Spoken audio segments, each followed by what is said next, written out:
was killing myself with the food I eat, toxic to my health, till I got the news. There's another path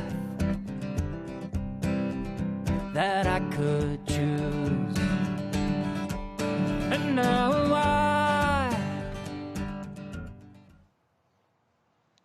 Welcome to the New Health Conversation TV show, coming to you live from our Denver, Colorado studios.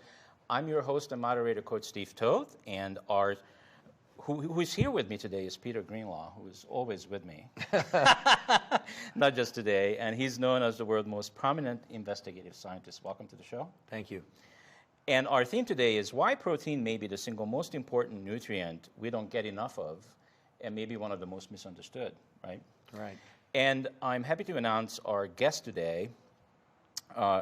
His name is Dr. Michael Colgan, and he's joining us from British Columbia, and he's the world's leading authority on protein. Welcome to the show, Doc. Thank you, Steve. It's good to have you, Dr. Colgan. And my opening question to you is, what was it like? I reviewed your bio, and if I spent some time on discussing your bio, we would probably need several hours of the show. So I was extremely impressed of what you have accomplished, and you probably just getting started, right? Just getting started. 74. There you go. And what I noticed is that you worked with Olympians. You worked in Colorado Springs, which is just 60 miles south of us here, and you also worked with some people like Arnold Schwarzenegger and Sylvester Stallone. And could you give our viewers just a little view into what was that like for you? Oh, working with the stars? Well, yeah, I still do work with some of them. It's always a heady experience because they are slightly out of the normal rule-bound life that we lead, and therefore the unexpected always happens. Would you be willing to give us maybe just one teeny example?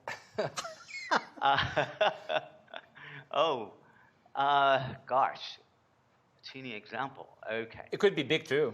Oh no, here's a good example. I was at Sylvester Stallone's house in Los Angeles, and taking him through a workout, and he had on a 35-pound jacket and ankle weights and wrist weights.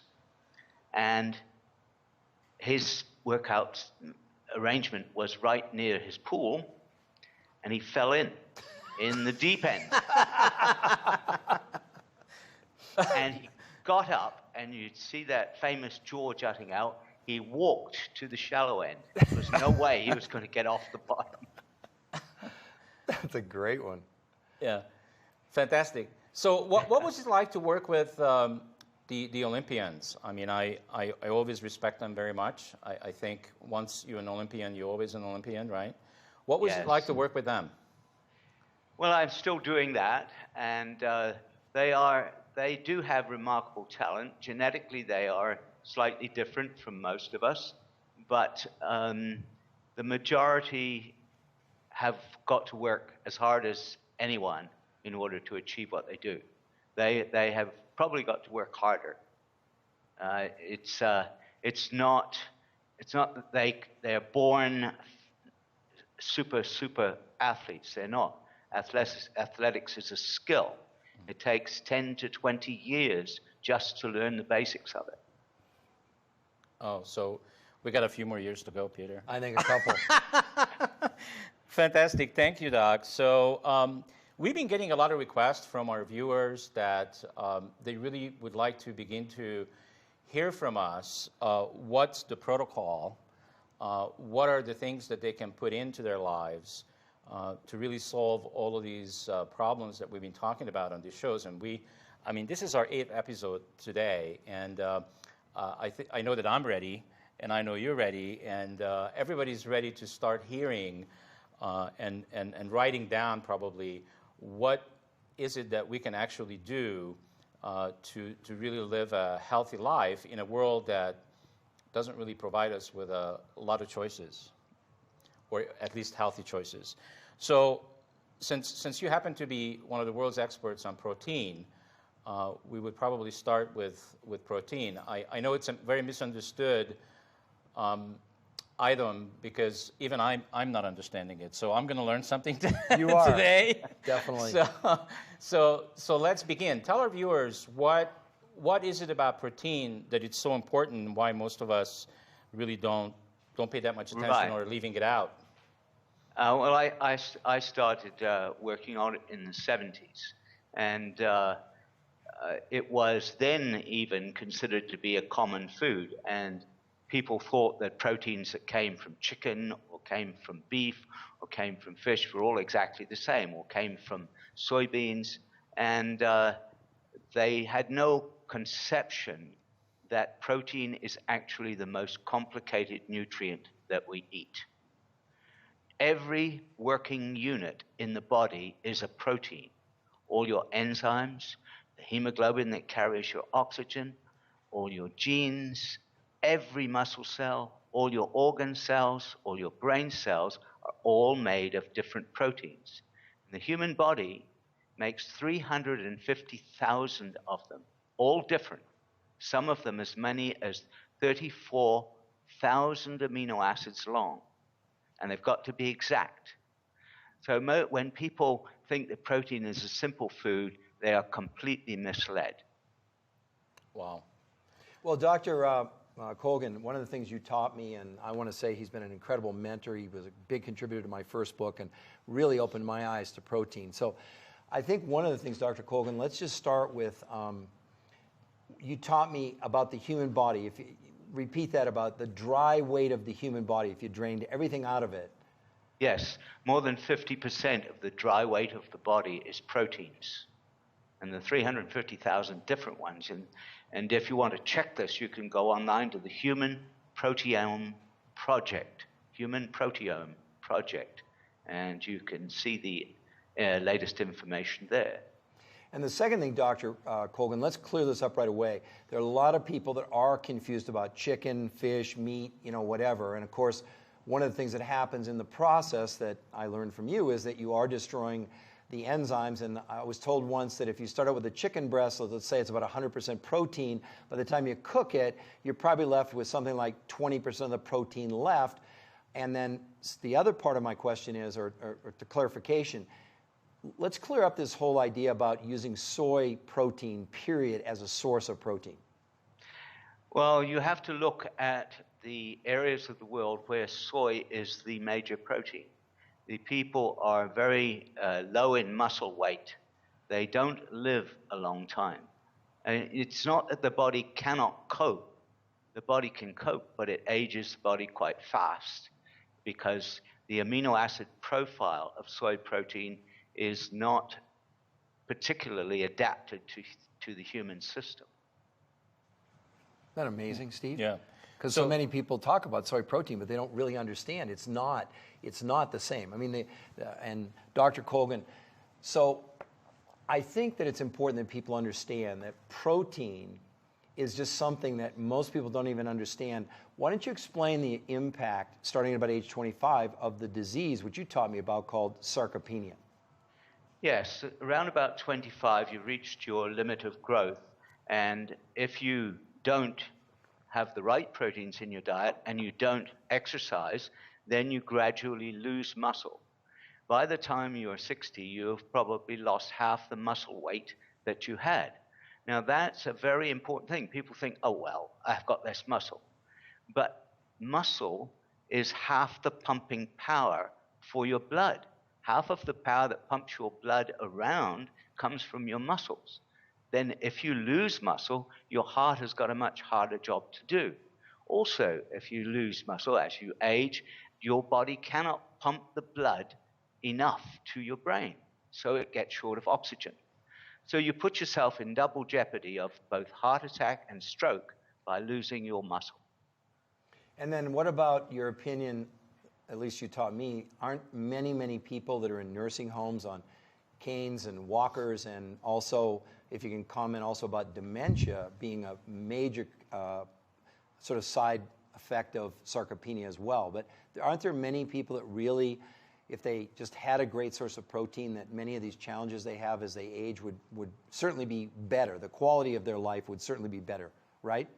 Yes, I think it's a vicious cycle, Peter, because what happens is people lose muscle, then they feel less like activity, then they do less activity, then they lose more muscle, then they feel less like activity again until they finally, by the time they're 65 to 70, they're sitting in a chair.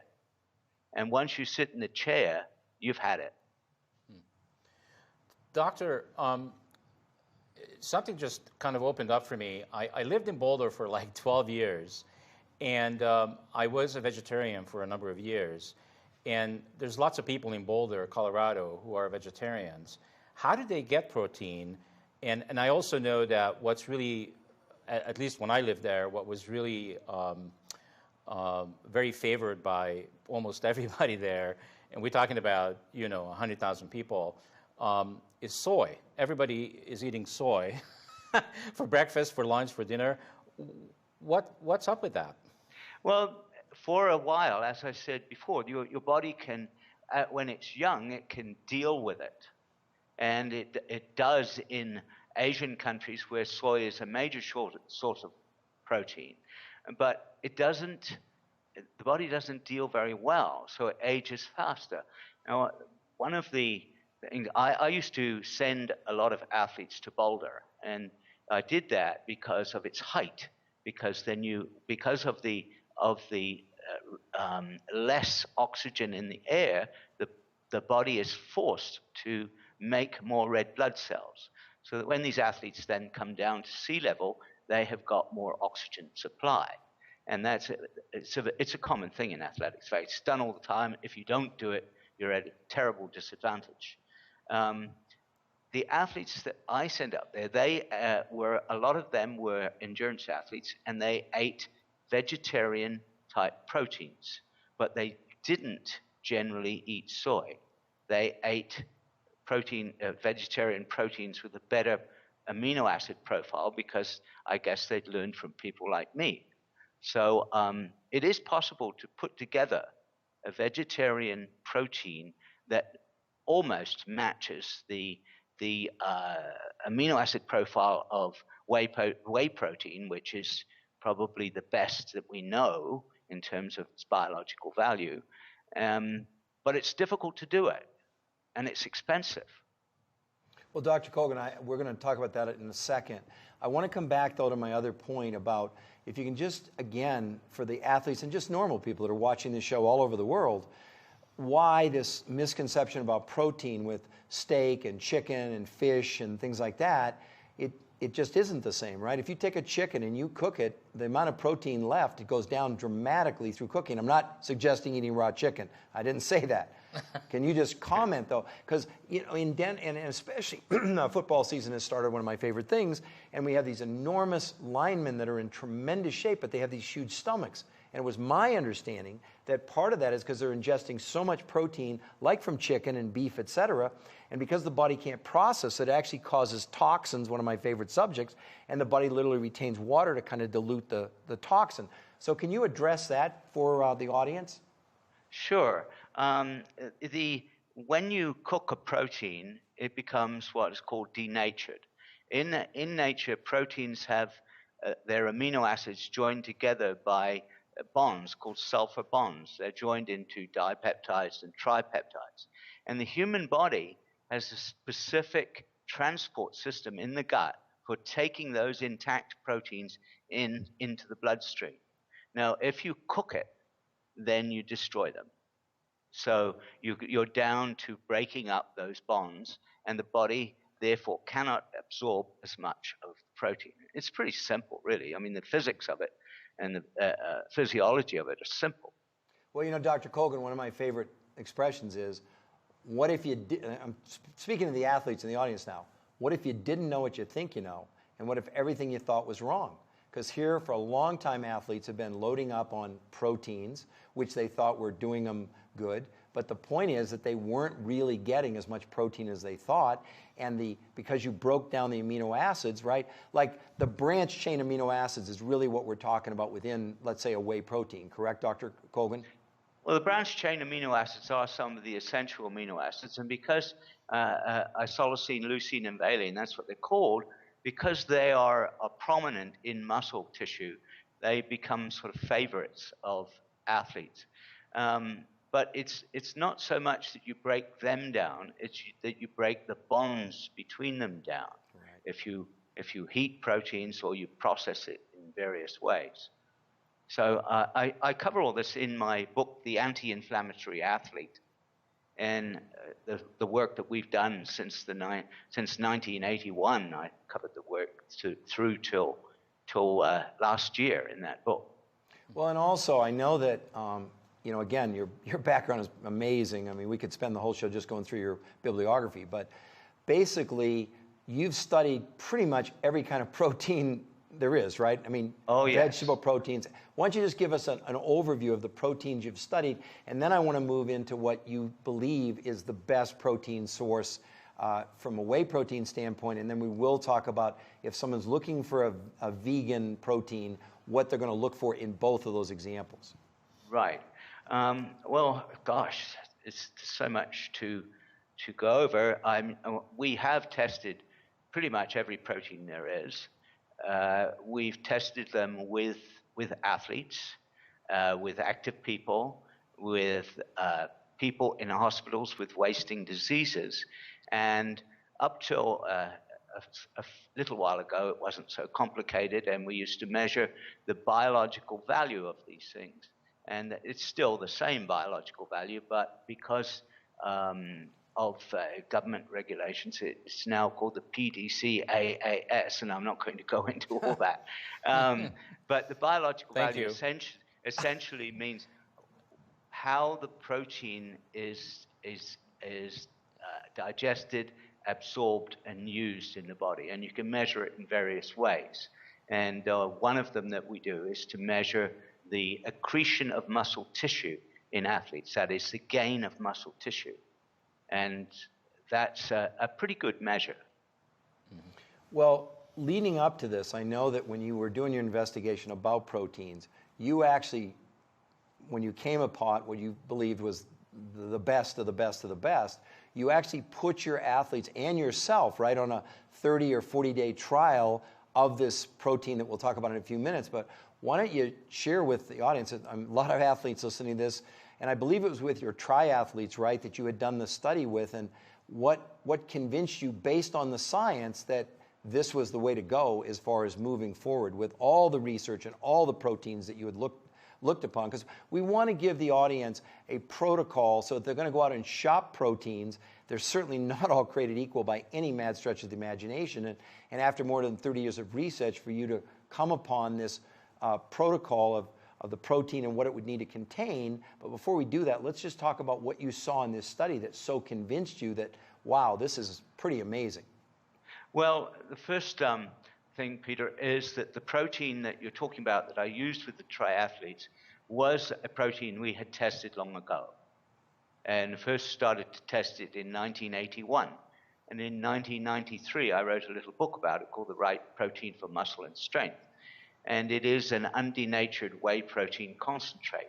And I was quite surprised to find it used again by a particular company and to be able to use it with athletes. And as soon as I saw it and put it and took it to my lab, I knew it was the same protein because they had a particular chemical signature. And so I tested it with triathletes. The top-level triathletes, and I wouldn't have done so if I didn't know what protein it was already, because you couldn't interfere with people's training by doing that. And it proved to be exceptionally good, as we had found before, but it really had an exceptional effect on the triathletes. They were all under 10% body fat when we started, and over 30 days, they lost 3% body fat. Now, that is remarkable. In my research life, I've never seen that much loss of body fat without a loss of muscle. Wow. That's amazing. I mean, these are triathletes. I mean, you're going Yeah. from 10 to 3% body fat. No, That's 10 to they 7, lost sorry. 3%. Right, yes. 10 to 7, right? So for the viewers, if they're going to go out and look for a protein, because that's what we want to do. We want to say, look, go out to your health food store tomorrow, et cetera.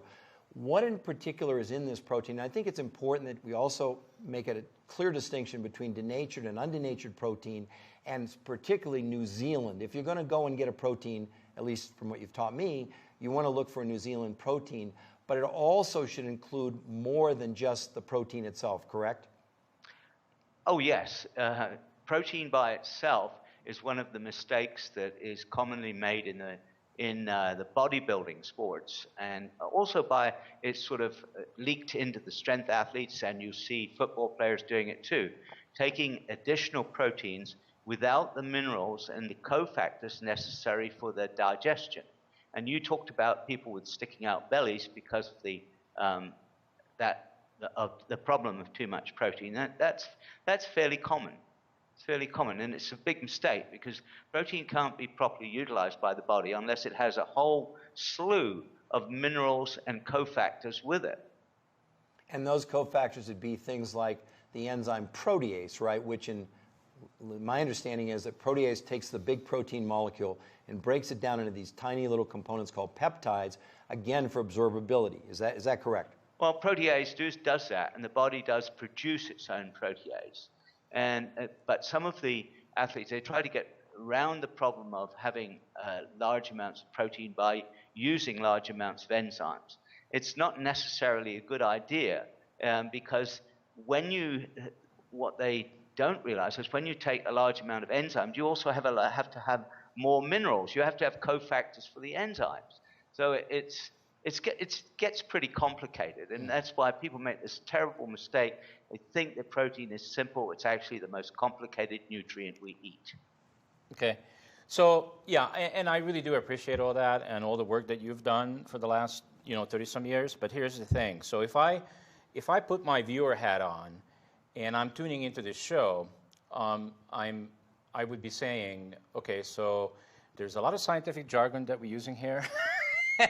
And I'm not going to become an expert. I'm trying not to. Yeah, and I'm not going to become an expert like the doctor is.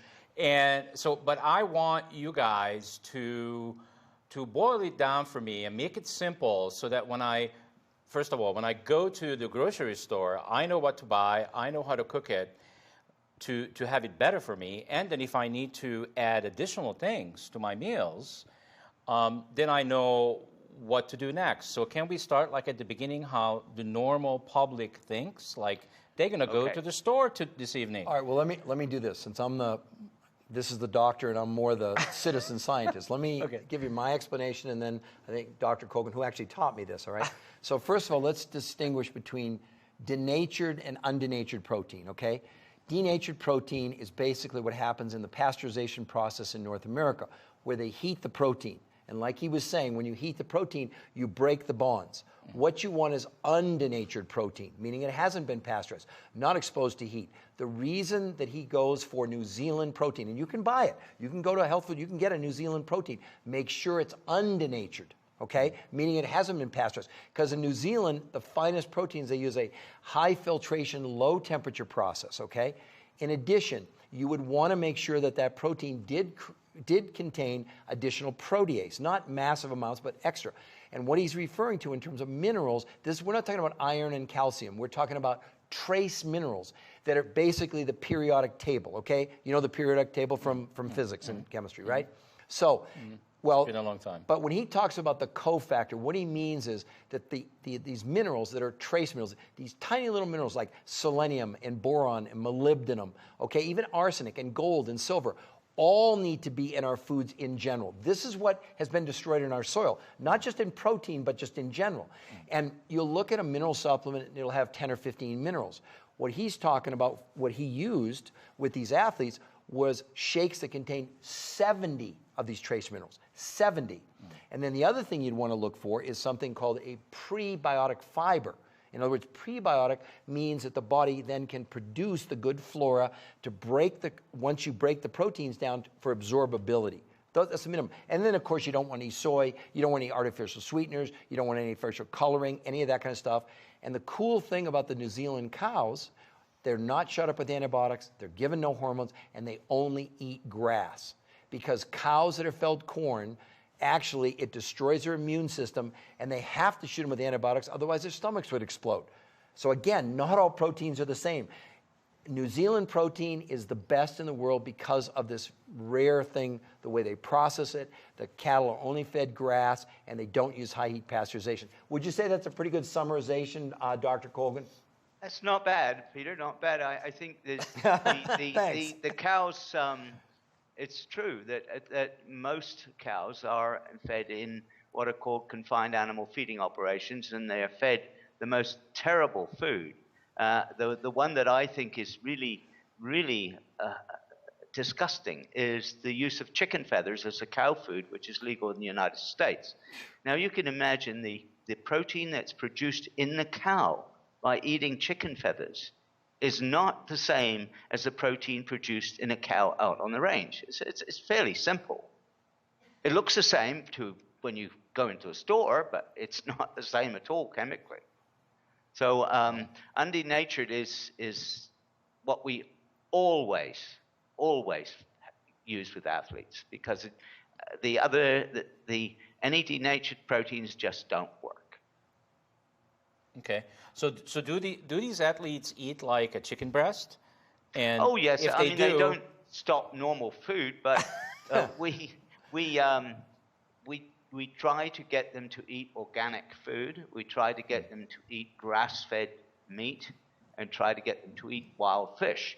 And that's one reason I live on this island where I am right now, in Salt Spring Island in British Columbia. We breed our own cattle. In fact, I can look out the window right now and see them. And we breed our own sheep, and we eat wild fish, and we grow all organic vegetables, and we have all organic fruit. And when athletes come here, that's exactly what they eat. Yeah, great. By the way, Doc, when I first contacted you on the phone, or actually, no, I did it some other way. But when I saw your picture, I saw you either on a horse or some animal, and I thought it was your grandson. And I looked at it again, and I enlarged it, and I'm going like, oh my God. You look, so what I'm trying to get at, and what I'm trying to show to the viewers, is that you do walk your talk, because you don't look your age at all. I mean, there is something about you that makes you look really young and, how do I say this? Vibrant. Vibrant, and there's this childlike, beautiful energy about you. Are you aware of this? I'm sure you are. Well, I think the major purpose of life is joy. But I have to say, years and years ago, I had the opportunity to, with a group, to talk with Warren Buffett. Mm-hmm. And the group asked Warren Buffett, of course, being the most successful investor that's ever existed on Earth. They asked him, well, what is the best thing to invest in? And he answered immediately, yourself. He said, unless you look after yourself, nothing else matters. And he gave a really good example that I'd like to give to the viewers. He said, I am going to give you a car, and it's any car you want. There's only one stipulation. It's the only car you are ever going to have in your whole life. So you can think how much you're going to look after that car. That's very a great story. Also, Dr. Colgan, I think you agree with this, that I've said on this show in the past that food will really never be enough again. And it's almost like even this incredible denatured whey protein from New Zealand still needs to be enhanced. It's not, you're not going to find trace minerals in just a normal whey protein, even if it's from New Zealand, and the enzymes and the prebiotic fiber and things like that. So again, to Steve's point about the viewer goes out to the supermarket unsuspecting, or to even a natural place or an organic place, et cetera, I think what we want to provide for them is say, look, that's a great start with an undenatured whey protein, but you can tell they're not all created equal, and adding these other things will make it even better. See, that's what his athletes took. You got to understand, Yes. what we're talking about with the undernatured whey protein, with the trace minerals, with the prebiotic fiber, with the protease, that's what his athletes took. No artificial sweeteners, no corn syrup, no high fructose corn syrup, nothing like that. So it's a great start. No donuts? No donuts, not usually anyway. And so it's important that the viewers, again, from the protocol, that we begin to lay out and say, look, wonderful start. You can start with a New Zealand undernatured whey protein. However, still not enough. That's the point. When I talk about it, and you know I've talked on previous shows, food will never be enough again, even if it's organic. We must enhance. And Dr. Colgan, really, I think that's one of our biggest points on this show is awareness to people to say, listen, what if you didn't know what you think you know, and what if everything you thought you knew was wrong? Because just relying on food, even if it's organic, or Dr. Colgan, he's eating grass-fed and all that, still not enough. Because those animals are eating in soil that doesn't have the trace minerals, that doesn't have prebiotics, that doesn't have protease. So we want to simply say, look, if you want to look like Dr. Colgan, then maybe at, you want... at what age again? 70? 74. He can do one-handed. That's amazing. He can do one-handed push-ups. I mean, he's in unbelievable shape. I mean, I obviously have met him in person. However, it really does make a difference. You know, the book. There's a famous book out now that says that food matters. Like, no kidding. However, still the dietitians and everybody, they're still focusing on. I mean, honestly, eating healthy is never going to be enough again, and exercise is wonderful, but even those two together cannot make up for what nature has we've destroyed. Steve, when the earth was formed, when we had all the volcanic eruptions and the volcanoes would spew out the minerals and the rare earth elements, we had brontosauruses that weighed 50 tons that ate grass and leaves. If we unleashed one of those things in Denver today, in Mile High Stadium where the Broncos play, that wouldn't feed them for 10 minutes. They'd eat all the grass and the thing because there's no nutrition in the food anymore. It's not just the protein.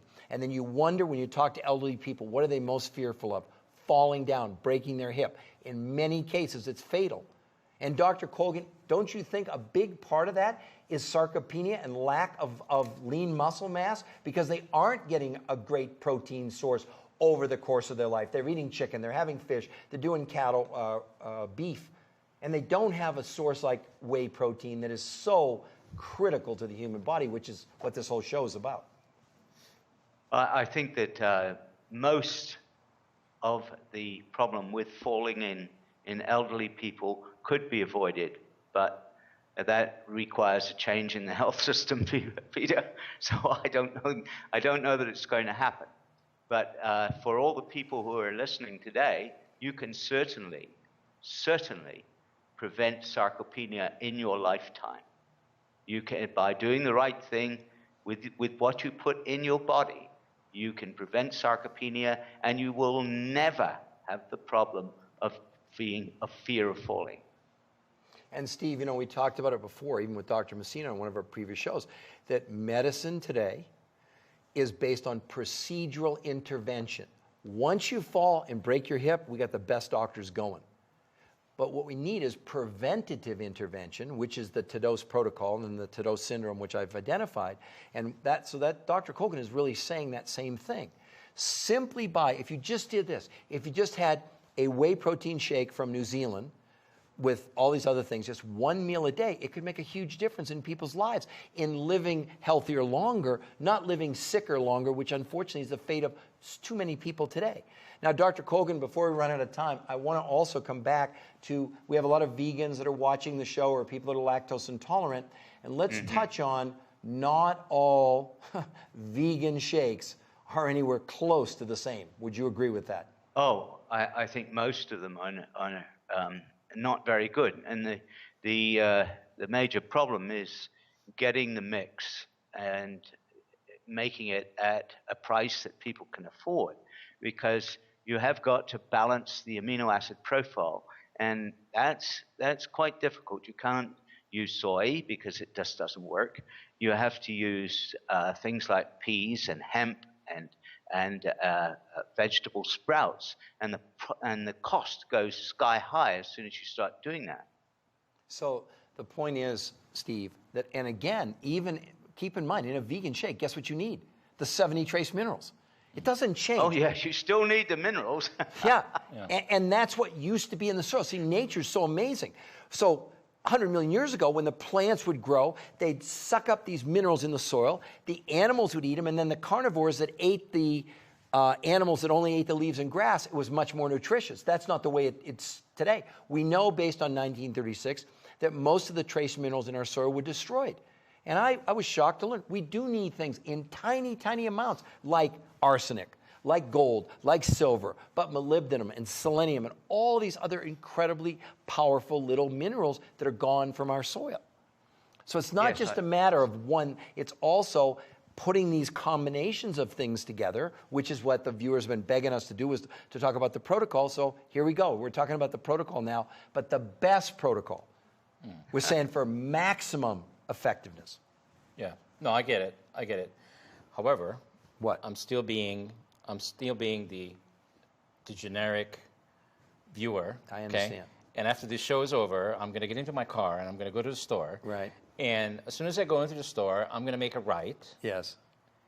because there's no sense going to the left, because that's where the cashiers are. So I'm going to make a right, and that's where all the green stuff is, all the fruits, okay? Right. And I'm going to buy some fruit. I'm going to buy some salad. I mean, this is what I do now. Right. And the next thing that comes up for me is, do I buy organic or do I buy non-organic? Well, Dr. Colgan, you can weigh in on that, and then I'll give my opinion. Sure.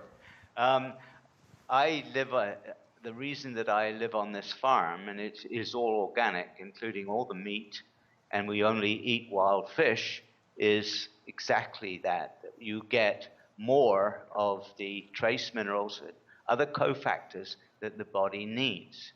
Now, that's not to say they're like they were 1 million years ago. They're not. And Peter and I both know the research that the only place you can find the minerals that existed 100 or 1,000 or even a million years ago is in a mine where they have been pressed from plant food into peat. And that's the only place they're left. And when you bring them out and you measure them, it is extraordinary how different they are from anything that's now on the surface of the earth. Yeah, and there are probably 3 or 4 deposits of these minerals in North America, only in all of North America. It's not like they're in Iowa and they're in Kansas. They're not, okay?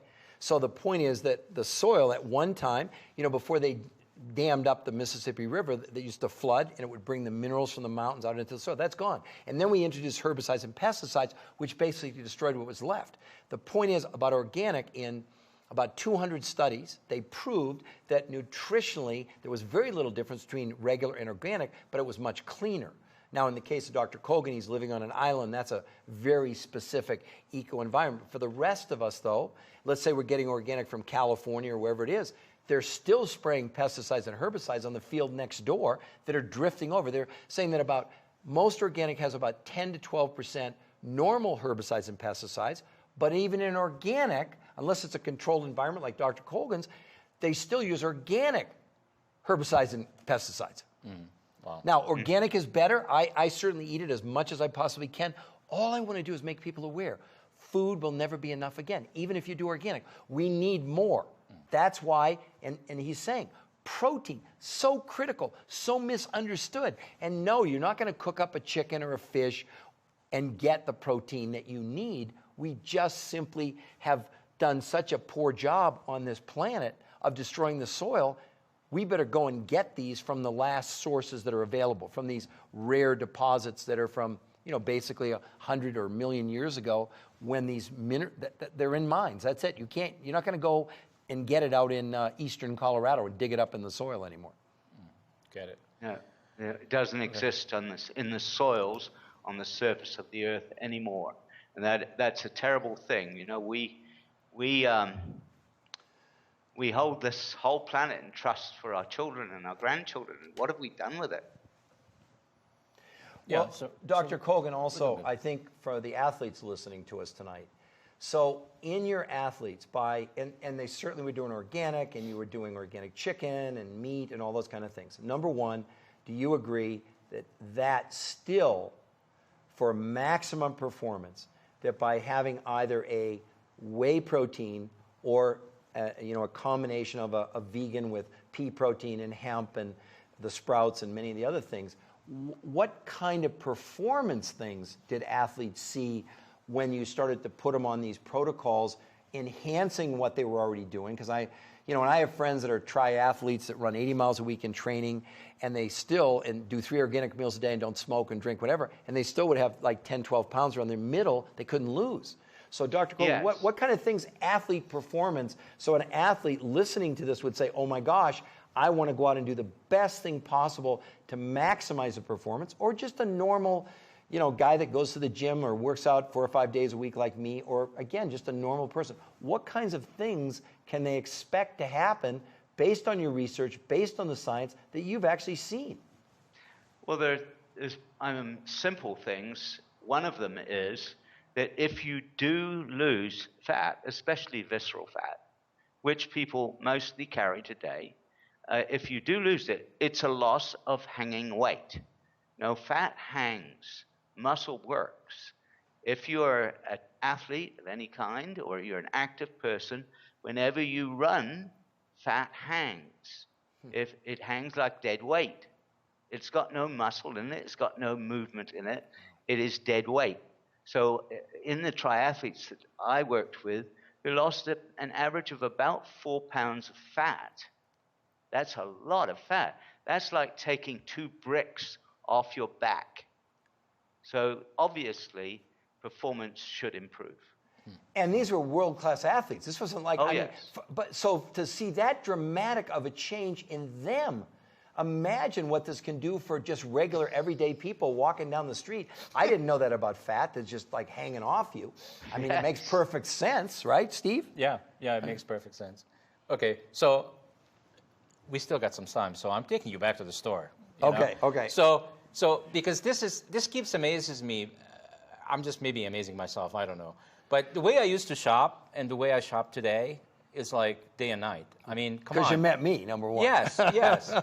So after I go through and buy some fruits, because I put them in the shake. Good. And they are the good stuff. Yeah. So I proceed to get some chicken and get some turkey, but these are already made. They made on the right. What you might call it? Are they the one that goes around? Are they grass fed or corn fed, and are they hormones and antibiotics? That's going to be. You need to ask. That's going to be my next step. Is that I'm going to have to find out. This show's about awareness. Where you of all people. Where are these things are being grown and what are they being fed? So yeah, I will do that. That's my homework. Okay, I don't do any milk products. Okay. I don't go to any aisles where anything is in a can. And I used to. I used to go in to buy chips. I don't do that anymore because I don't need it. I used to buy pop. I don't do it because I don't need it. So my trip to the stores have become quite simple. It's like 10 minutes. Good. Think how much time you're saving, right? And money. So, Dr. Colgan, I know that's a little sort of off topic, but why don't you just comment on the fact that this whole notion of, somehow, unfortunately, if you go and get advice from a lot of people, they say, well, eat healthy and exercise. But again, the whole point is, I just don't think that strategy is ever going to be enough again. Well, I don't think it's been enough for the last 50 years, Peter, because if you look, people are obviously being given misinformation. 2/3 of the American population is overweight. Humans are not naturally overweight. They have to be carefully conditioned to become overweight.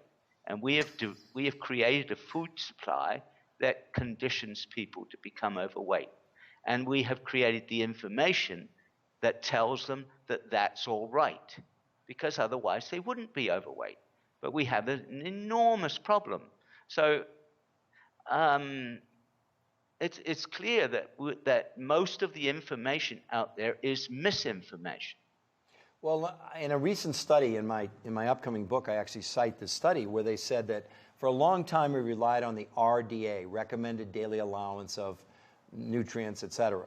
But in a more recent study, they examined what they call the RDI, the recommended daily intake of nutrients and micronutrients like trace minerals. And they analyzed just going shopping, even organically. This was in the United States. And they said that under their estimation, if you use the RDI, not the RDA, that we'd have to consume between 3,500 on the low side and 5,500 on the high side calories per day just to avoid disease, not to be optimum health. So you're right. I think this misinformation about we're going to go out and shop and to Steve's point, even the fruits and vegetables, it's still not enough. I mean, that's my point. Based on my research, I'm now seeing that we're getting this information that's not correct in terms of everything that, again, back to what if everything we thought we knew was wrong? Well, guess what? Dr. Colgan, is it not turning out that way now? Everything that dietitians and nutritionists have been saying were based on the fact that the food they're talking about us eating doesn't resemble the food from 100 years ago. Not even close. Right, it doesn't. And unfortunately, politically, it's very difficult for the administrations to say that because it impacts the commercial system. And so they don't say it. They just allow it to go on. But we have reached quite a crisis point. I really don't know what the future is going to be, but it doesn't look good for human health in North America. Right, and to follow up on your overweight statistic, the recent study that I saw said that by 2020, which now is about 6 years away, we're looking at 80% of people overweight. I mean, this is completely unsustainable. And they just keep kicking the can down the road thinking that somehow it's going to be different.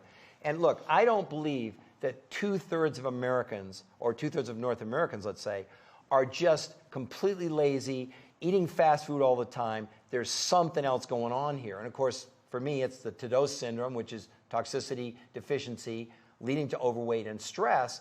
And also, doesn't stress occur when the body doesn't get these micronutrients, doesn't get these trace minerals, doesn't get a good source of protein? Doesn't that stress the body out? Yeah, I can give you one simple example. Every single day, your body has a special transport system that searches through the food you eat for iodine. And it takes every single molecule of iodine and it carries it reverently to your thyroid. And you need about 15, 16 micrograms of iodine a day. Not much. But the body has a special system just to move the iodine to your thyroid. Now that's the same for every micronutrient there is. The body has special systems for them. And if they're not there, then yes, it goes into conniptions. Yeah. Well, another thing, this is amazing, Steve. Dr. Colgan, you gotta go over this one. Eating a bad source of protein, I'm going to probably make a lot of people mad, but something like a hot dog. You told me what happens to you when you eat an inferior source of protein. Right. Because your body is made of protein and every operating unit in the body is a protein, then the body can only make those with your DNA code according to the proteins that you eat. If the proteins that you eat are inferior, you will grow an inferior body and brain. If you eat hot dogs every day as your source of protein, you will grow a hot dog body and a hot dog brain. New Yorkers, are the New Yorkers listening right now, watching? There's no way around it. Right. Well, didn't you tell me, seriously, it takes like 3 months, was I right? 3 months to recover from a bad source of protein? Well, if you eat, say, a chili dog, then that chili dog is going to build into your muscles and into your brain for the next 6 months. It takes approximately 6 months to turn over the proteins. So you are going to be thinking chili dog and you're going to be walking chili dog. That is so great. However, I think let's get real serious for a minute. Isn't this a major factor in our kids? I saw a statistic yesterday that 44% of high school students in English, 30% in math, and less than 20% in science. I mean, that's the amount that would qualify to go to college. What kind of impact do you think it's having on our children by these fast, convenient chili dogs, hot dogs, burritos, whatever it might be, these inferior source of protein. Do you believe that's a major contributing factor to this enormous slide in our kids' productivity? I think it has, because it affects the brain, and it affects the brain long term. If you do it for years and years, then you are going to have inferior brain growth, you are going to have inferior intelligence, you're going to have inferior learning, and that's about what's happened. That's frightening, isn't it? Yeah. Yes, I wrote all about it in my book, Save That's Your why Brain. he's not optimistic about the future, because we get more and more fast food all the time, more and more. Well, but then again, there's hope, and I think the hope is that it all boils down to personal responsibility and accountability. And I know we keep saying this, but we have to keep saying it because nobody's going to change this. There's no magic wands that we can employ here. No government. We would have done it already if we could have. So it's going to be up to every individual, and I think as long as we keep putting the messages out that we're doing on the show, and we keep informing people and giving people solutions that they can actually use today. Like, I learned so much about protein today that I will never look at protein the same way ever again. Probably not going to have a hot dog, right? You don't want your brain to go foggy on you. And I'm not going to have a hot dog, that's for sure. But see, Steve, this show's about awareness. So Dr. Colgan is such an expert. He's just saying, look, this is what we know. We're not making it up. This isn't some kind of scare tactic. This is what happens when you eat inferior protein. And don't think that chicken, fish, whatever, that's the answer. It's not enough. We must have whey protein. Because, see, mother's breast milk is about 60% whey protein and 40% milk protein. Did you ever see a baby starving when it was breastfed? I mean, think about it. It's the world's most perfect food, right? It is a very good example, the actual protein mix in mother's milk. Yes. But, you know, I'm not all that pessimistic. I think what I really think is that we should remember the wise words of Dr. Seuss. You have brains in your head. You have feet in your shoes. You can steer yourself any direction you choose.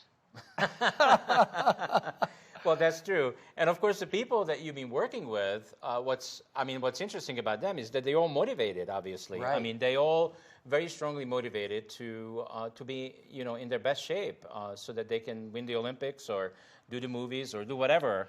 Well, and Dr. Colgan's working with these superhero people, right? Mm-hmm. And they thought they were doing the best until he got a hold of them. He said, that's great, terrific start, still not enough. It's just like in the school lunch program, at least down here in the United States, Dr. Colgan, the government in its wisdom decided to expand, vegetables on the menu. And guess what? One of the new vegetables is in the school lunch program as we're just going back to school here in the States this week. Guess what the vegetable is, the new vegetable that they've approved? Probably tomato ketchup. How about pizza? Because of the tomato paste. How healthy is that? I mean, really, honestly, no, I'm serious. I wish I couldn't make that. I couldn't make it up. That's absolutely true. We've talked about it in previous shows, right? Yeah. Now, do you see how important protein is? Do you get it? I get it. And not all proteins are created equal. Not even close. No. All right, so all these 70 ingredients that we have been talking about, 70 trace minerals. 70 trace minerals. Where they does sell somebody them get? You can go to a health food store and you can find trace mineral supplements. Again, it's kind of like you need them all. So don't settle for 15 or 20. Don't let them try and say that bill of goods. Like Dr. Colgan was saying, this transfer system in the body, these trace minerals are so critical for that. So you need them all. Why would you shortchange your body? What do you think your body's going to say? If it needs 70 and you give it 15, what do you think your body's going to say? Well, I believe that each human being should be just as motivated as any other athlete, because how do we know how many lives do we have? What if we only have this one? Well, there you go. Like you said, one car. Yeah. I mean, honestly, if we treated our cars the way we treat our bodies, I mean, forget it. It would be a disaster. Yep. You get one shot at this. You got one body. There's no spare. And why would you be putting stuff in it that is doing this great harm? Because even in the world we live in, as we know, with the toxicity and all the things that are going on, why wouldn't you give your body every possible chance to operate at optimum? That's not eating hot dogs and chili dogs. Yeah. Well, guess what, folks? The conscious hour is over again. No. It goes, it goes really fast. And so I want to really thank our guest today, Dr. Michael Colgan. Thank you very much for being here with us. My pleasure. You've been absolutely enlightening. You have certainly changed my mindset about what's important. And also want to thank you, Peter. If it wasn't for you, yeah, I wouldn't be here learning about protein today. This is like an important. I have been living for almost 60 years, and I have never really looked into. I didn't even know, to be honest with you, that protein is as important as I. Well, I didn't know until today. Dr. Colgan, like I said, was a great mentor for me. And I was an athlete, as you know. I was a ski racer, tried out for the Olympics. So again, I thought I knew, and when I realized I didn't, what he taught me. And Dr. Colgan, I'm going to ask for forgiveness here, but gosh, I sure hope we could bring you on for another maybe show in the future, because I think we just barely scratched the surface of this topic. And we got to wrap it up. So I want to also thank the technical crew behind there and people that are in the studio. And if you were touched, moved, and inspired by anything that we said, did, or whatever you experienced, come to our website at the new healthconversation.tv and engage with us, leave us comments, ask us questions, and we'll be happy to respond. Otherwise, until next time, it's always going to be a next time. Yes. And it's going to be as exciting. We're going to have to outdo now Dr. Colgan. How are we going to do that? I don't know. I don't know either. It's a great guest. Thank you, Doctor. Thanks, Doctor. My pleasure. My pleasure. See you next time.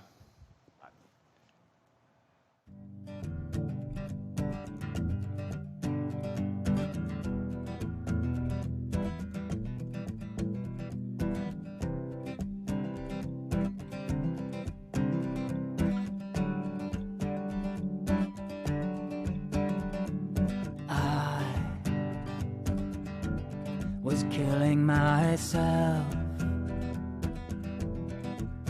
with the food I eat, toxic to my health, till I got the news. There's another path that I could choose, and now